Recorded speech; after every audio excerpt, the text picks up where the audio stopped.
बात बच्चों, पिछले वीडियो में हमने सूरदास के 2 पदों के बारे में चर्चा की। आज हम सूर के तीसरे और चौथे पदों के बारे में अध्ययन करेंगे। सूरदास के तीसरे पद में सगुण साकार ब्रह्म की श्रेष्ठता को प्रतिपादित करने की कोशिश है। एक तरफ श्री कृष्ण जानते हैं कि उद्धव को गोपियां ही हरा सकती है, क्योंकि वो प्रेम मार्ग की साधिका हैं। दूसरी तरफ सूरदास निर्गुण निराकार ब्रह्म के उपासक उद्धव को योग संदेश का गोपियों के ऊपर किसी प्रकार का प्रभाव न पड़ना यह बताता है कि गोपियां श्री कृष्ण के प्रेम में कितनी समर्पित है। कहती हैं, गोपियां हमारे हरि हारिल की लकड़ी। गोपियों के लिए श्री कृष्ण हारिल की लकड़ी के समान है। यहाँ अनुप्रास है, हवर्ण की आवृत्ति है।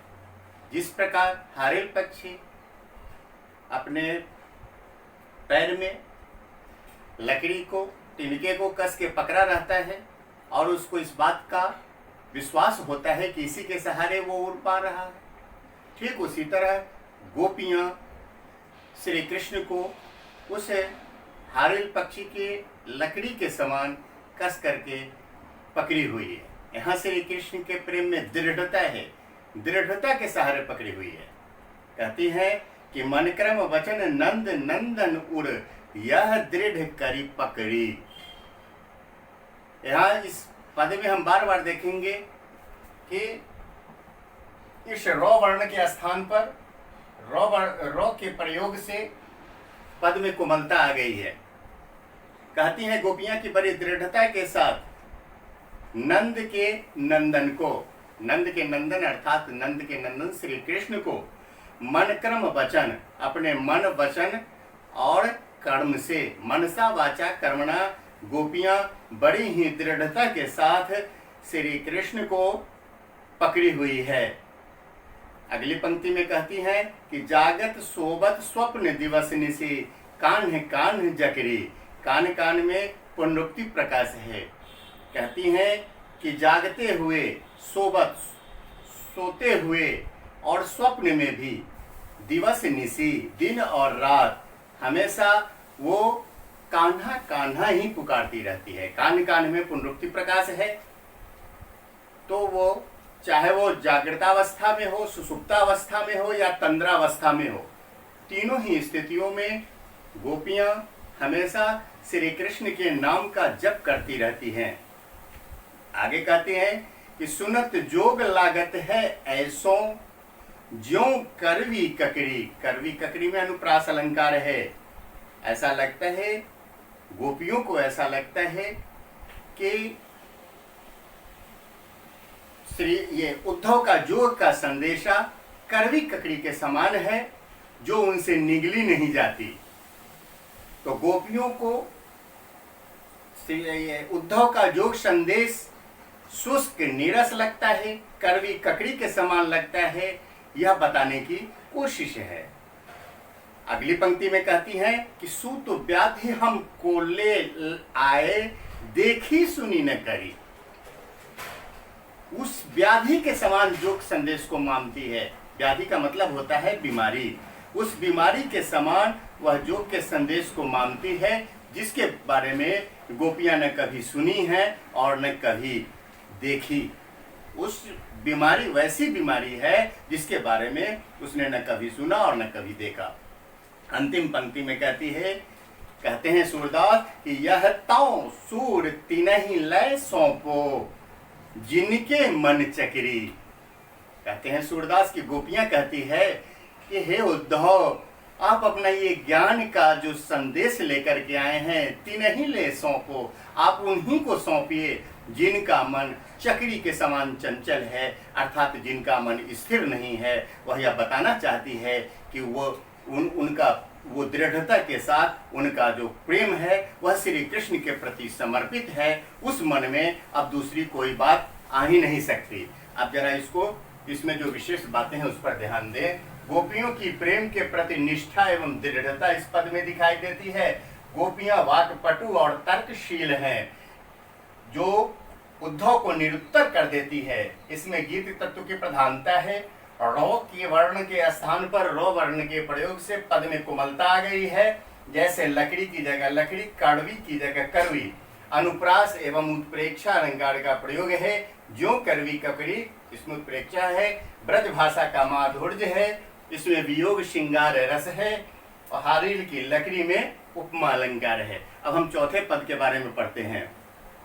चौथे पद में गोपियों की जो बौद्धिकता है वह इस बात से पता चलती है कि उनको राजनीति का भी ज्ञान है, उनको राजधर्म के बारे में भी पता है। कहती है योग के संदेश को सुनकर के वह उनके माध्यम से श्री कृष्ण को उपालंब देती है, उलाहने देती है। कहती है कि हरि है, राजनीति पढ़ी आए। उद्धव के योग संदेश को लगकर उनको परखकर गोपियों को ऐसा लगता है कि हरि अर्थात श्री कृष्ण ने अब राजनीति पढ़ लिया है। समुझी बात कहत मधुकर के समाचार सब पाए। मधुकर का अर्थ भौरा होता है और यहाँ उद्धव के लिए प्रयुक्त किया गया है। कहती है गोपियां कि उद्धव के द्वारा कही हुई बातों को सुनकर समझकर वे सब समाचार पा गई। एक अति चतुर हुतय पहले ही अब गुरु ग्रंथ पढ़ाए।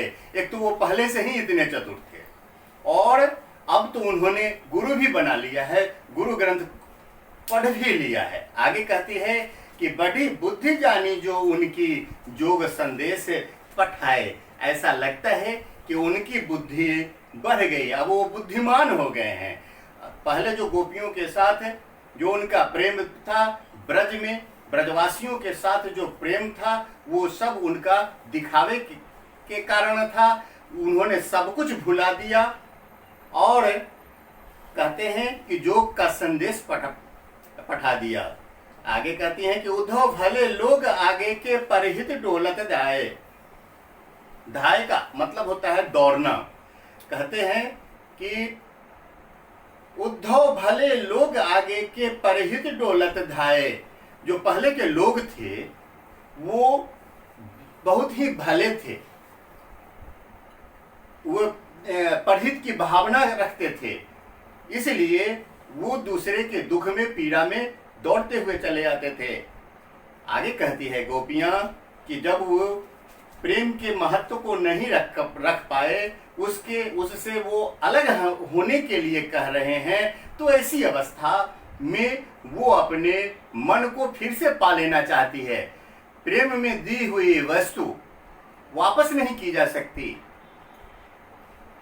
लेकिन यहाँ गोपियां श्री कृष्ण से अपना मन फिर से पा लेना चाहती है, क्योंकि श्री कृष्ण के मन में अब गोपियों के प्रति कोई प्रेम नहीं रह गया।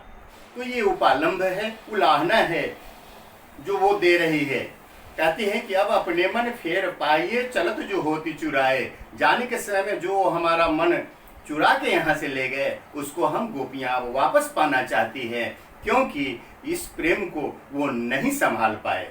आगे कहती है कि ते क्यों अनीति करे आपुन, जो और अनीति छुड़ाए।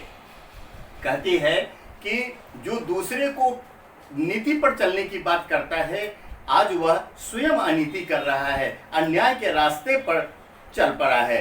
ते क्यों अनीति करे, वह क्यों अनीति कर रहा है, जो और अनीति छुड़ाए। जो दूसरे को अन्याय और अधर्म के रास्ते से छुड़ाने की कोशिश करता है। और अंतिम पंक्ति में कहते हैं सूरदास कि राज धर्म तो यह है सुर। सूरदास का कहना है कि यह राजा का धर्म है जो प्रजा न जाई सताए। यह देखना राजा का कर्तव्य है कि उसके राज्य में कोई प्रजा सताई न जाए, उसकी प्रजा के ऊपर किसी प्रकार का अत्याचार न हो। तो इस प्रकार अंतिम पंक्ति में सूर की जो लोक धर्मिता है वह नजर आती है। अब इसमें जो द्रष्टव्य बातें हैं उसको भी देख लेते हैं। उद्धव के सहारे श्री कृष्ण को उपालंब दे रही हैं गोपियां। उपालंब मतलब उलाहना। दूसरा, गोपियों की बुद्धिमता उनकी राजनीतिक समझ एवं राजधर्म की पहचान दिलाती है। तीसरा, ब्रज भाषा की सुकोमलता के दर्शन होते हैं। चौथा, गोपियों के वियोग की मनोदशा की अभिव्यक्ति है। सूरदास की लोकधार्मिकता है। व्यंग्यात्मक एवं संगीतात्मक शैली है। वियोग या विप्रलंब श्रृंगार रस का प्रयोग है। अनुप्रास अलंकार का बहुत ही सुंदर प्रयोग है। तो इस प्रकार हम लोगों ने सूरदास के चारों पदों के बारे में अध्ययन किया। अब जो हमारा अगला वीडियो होगा उसमें हम व्याकरण से संबंधित कुछ बातों की चर्चा करेंगे। धन्यवाद।